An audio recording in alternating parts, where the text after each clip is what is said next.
This right here is the perfect comment for me to respond to, y'all, because I used to brag on this, y'all. I used to brag on never ever being physically abusive. Because being diagnosed with narcissistic personality disorder, I used to say, hey, look, I've never been physically abusive, and that makes me better than most narcissistic people. But the more and more you learn about narcissistic abuse, the more and more you learn about narcissism in general, or the personality disorder in general, you realize that the emotional abuse is sometimes way worse than physical abuse. So sometimes coming to terms with being emotionally, neglectful and a gaslighter, a manipulator, and a liar, and things like that, and sharing that with the world, it is tough, y'all. It makes me feel uncomfortable to be vulnerable like that. You know what? Nobody wants to admit that they've been a bad person in their lives and things like that. And they treated people terribly because they didn't know how to deal with their own emotions and process their own feelings and things like that. So they took their anger out on the people closest to them. In the last almost 5 years of therapy and being on social media, like talking about my, being a self-aware narcissist for the last, 2 years,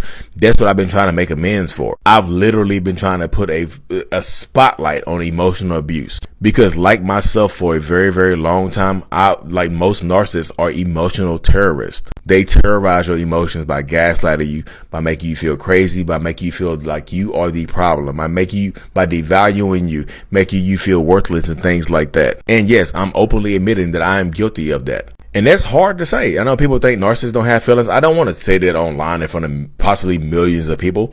But if I don't say that, then that's me being disingenuous to my platform. That's me making it seem like I'm better than other people because I never put my hands on a woman. But I used to always say that, y'all. That's in my darker days. I used to say that. I used to say, I don't have to hit you to hurt you, because I knew my mind, the way my mind worked, that I can manipulate people and I can hurt them with my words. I used to challenge the saying, like, sticks and stones may break my bones, but words may never hurt me.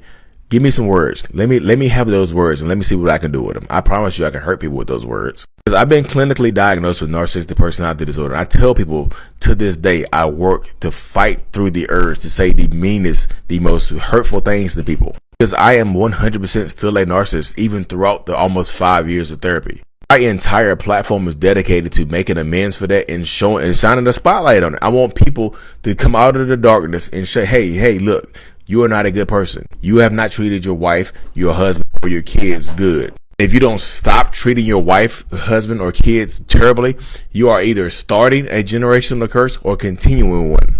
My goal is to stop generational curses in my family because there's been, some unaliving in my family, some parental abandonment in my family, and it stops with me. You can take this video, chop it up, and make me seem like a bad person, but I know what I'm doing. I know what my goal is. So in conclusion, no, I've never been physically abusive, but that's not saying much. It's not necessarily a good thing.